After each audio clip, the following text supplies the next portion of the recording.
کہ پاکستان کے زیر قبضہ کشمیر میں خاموشی کیوں؟ پاکستان کے زیر قبضہ کشمیر سے آنے والی حالیہ اطلاعات نے ایک بار پھر ناظرین کرام کئی اہم سوالات کو جنم دیا ہے۔ ناظرین کرام، اطلاعات کے مطابق 29 نوجوان پیلٹ گنوں کا شکار بنے ہیں، جبکہ متعدد افراد شدید زخمی ہوئے ہیں، جن میں سے 9 کی حالت تشویشناک بتائی جا رہی ہے۔ ان واقعات کے بعد سب سے بڑا سوال یہ ہے کہ وہ آوازیں آج کہاں ہیں جو کبھی جموں کشمیر میں انسانی حقوق کے نام پر دنیا بھر میں شور مچاتی رہی؟ کیا انسانی حقوق صرف ایک مخصوص جغرافیائی حدود تک محدود ہے؟ کیا زخمی ہونے والا نوجوان صرف اس وقت اہم ہوتا ہے جب وہ سرحد کے ایک جانب ہو؟ اکثر پیلٹ گنوں سے زخمی ہونے والے نوجوانوں کا درد حقیقی ناظرین کرام حقیقی ہے، تو پھر یہ درد سرحد کے دونوں جانب یکساں اہمیت کا حامل کیوں نہیں ہونا چاہیے؟ کشمیر کی سیاست میں برسوں سے انسانی حقوق، جمہوریت اور عوامی آزادیوں کی بات کی جاتی رہی ہے، لیکن جب پاکستان کے زیر قبضہ کشمیر میں نوجوان زخمی ہوتے ہیں، احتجاجی مظاہرے ہوتے ہیں یا عوام اپنے حقوق کے لیے سڑکوں پر نکل آتے ہیں، تو وہی سیاسی قیادت اور نام نہاد انسانی حقوق کے علمبردار خاموشی دکھائی دیتے ہیں۔ عوام یہ سوال پوچھتی ہے، عوام یہ سوال پوچھنا بھی چاہتی ہے، اور عوام یہ سوال پوچھنے میں حق جانب ہے کہ کیا انسانی حقوق کا معیار حالات اور سیاست کے مطابق بدل جاتا ہے؟ اگر جموں کشمیر میں کسی زخمی نوجوان کی تصویر پر آنسو بہائے جا سکتے ہیں، تو پاکستان کے زیر قبضہ کشمیر میں زخمی ہونے والے نوجوان کے لیے بھی ہمدردی کا اظہار کیوں نہیں کیا جاتا؟ خاموشی خود ایک پیغام ہوتی ہے۔ جب ناانصافی پر خاموشی اختیار کی جاتی ہے تو اس سے دور معیار کا تاثر پیدا ہوتا ہے۔ کشمیری عوام کو حق حاصل ناظرین کرام ہے کہ وہ اپنے سیاسی رہنما اور انسانی حقوق کے دعوے داروں سے یہ سوال کرے کہ اگر اصول ایک ہے تو مواقف بھی ایک جیسا کیوں نہیں؟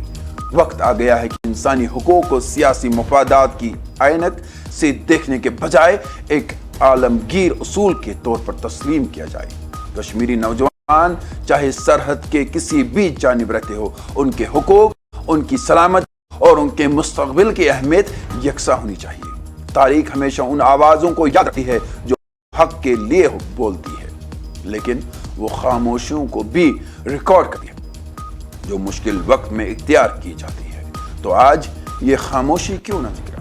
اور میں آپ کو یہاں پر بتانا چاہوں گا کہ 29 نوجوان پیلٹ فائرنگ کا شکار ہوئے ہیں۔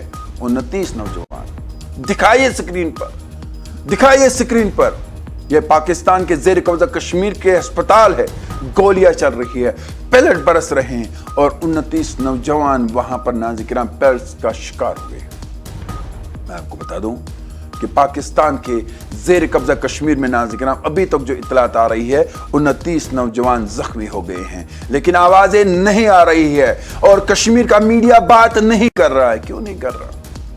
2019 سے پہلے چلا کر آپ بڑے بڑے آرٹیکلز لکھ رہے تھے، اور آج بھی وہ آرٹیکلز لکھیے، زور زبردستی نہیں، دل سے لکھیے۔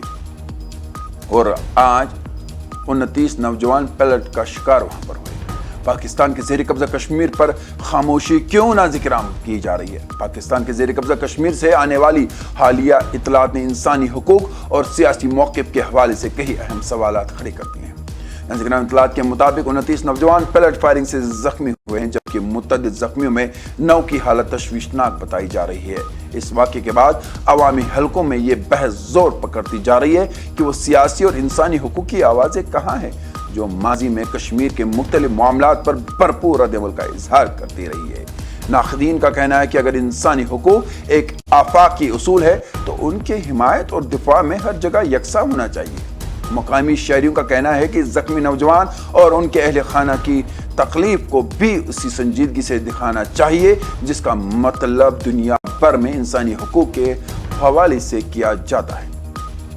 عوامی حلقوں کا سوال ہے کہ کیا انسانی حقوق، انصاف اور انسانی وقار کے اصول سرحدوں اور سیاسی مفادات کے مطابق تبدیل ہو جاتے ہیں؟ سماجی کارکنوں کے مطابق کسی بھی خطے میں نوجوان کا زخمی ہونا تشویش کا باعث ہونا چاہیے، اور اس پر خاموشی مزید سوالات کو جنم دیتی ہے۔